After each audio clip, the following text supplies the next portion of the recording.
Welcome to this explainer. Let's just jump right in. Imagine a forecasted future where traditional crime, robbery, theft, fraud, is literally engineered out of existence.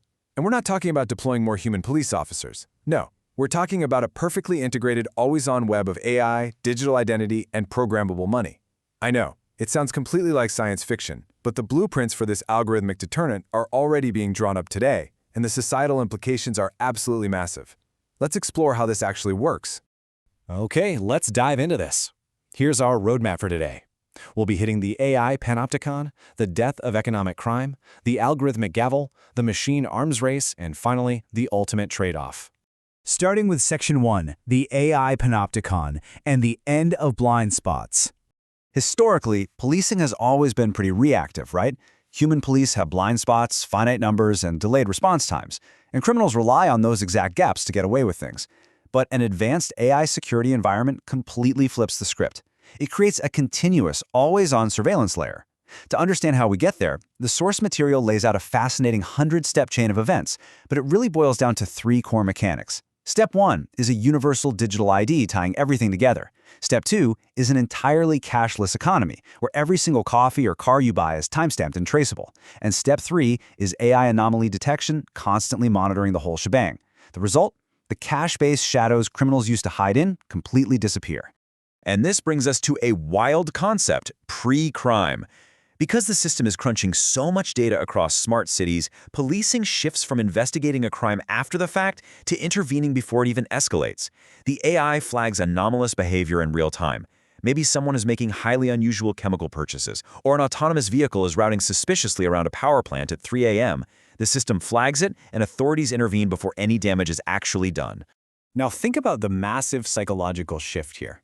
When AI cameras know your gait and your face, and financial AI instantly traces your money, the perceived probability of getting caught approaches absolute certainty. Criminals start to realize the machine already knows. When escape feels impossible, that deterrent effect is incredibly strong. Which leads us to Section 2, the death of economic crime and shifting the incentives. Because in this future, the very economic rationale for committing a crime collapses. If your basic needs are covered by universal basic services and universal basic income, that desperate survival-driven need to steal drops significantly. And even if someone tries, well, programmable money ensures that stolen funds instantly freeze. They become completely useless because the system dictates exactly what those tokens can and cannot buy. Plus, throw in immersive digital worlds like the metaverse to absorb all that boredom and status competition that drives a lot of street crime anyway, and the triggers just vanish.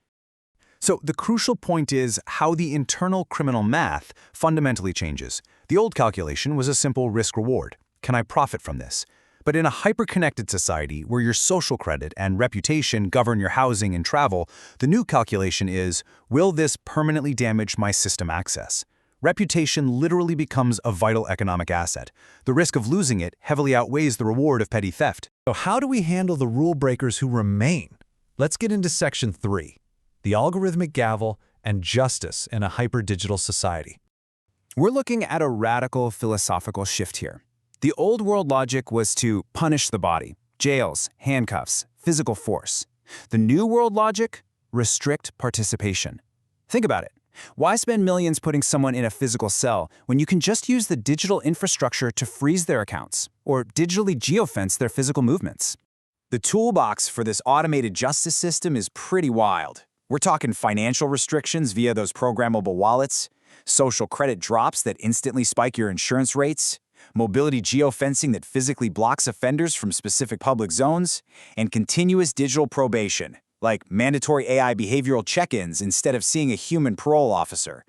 And this brilliantly illustrates a terrifying new power.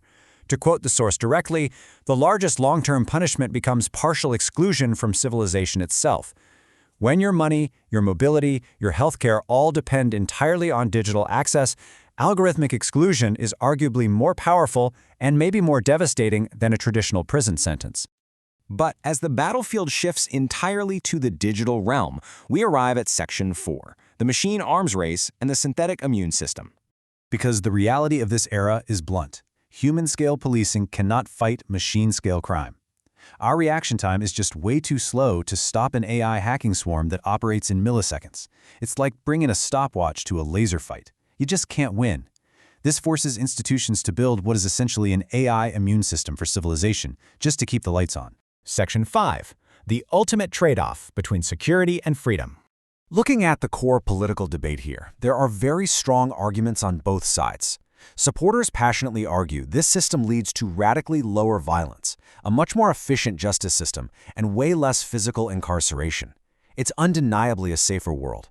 Critics, however, sound the alarm that this requires constant, pervasive surveillance, automated control over human lives, and a severe reduction in due process, since punishments become opaque and automated without a human judge. It's a really difficult balancing act between safety and digital authoritarianism. Think about your own digital footprint right now. The downstream effects of this on our culture are profound. Privacy transitions from a baseline human right to an expensive luxury. Your digital reputation literally becomes a form of currency. And because the system rewards predictable behavior, social conformity aggressively increases.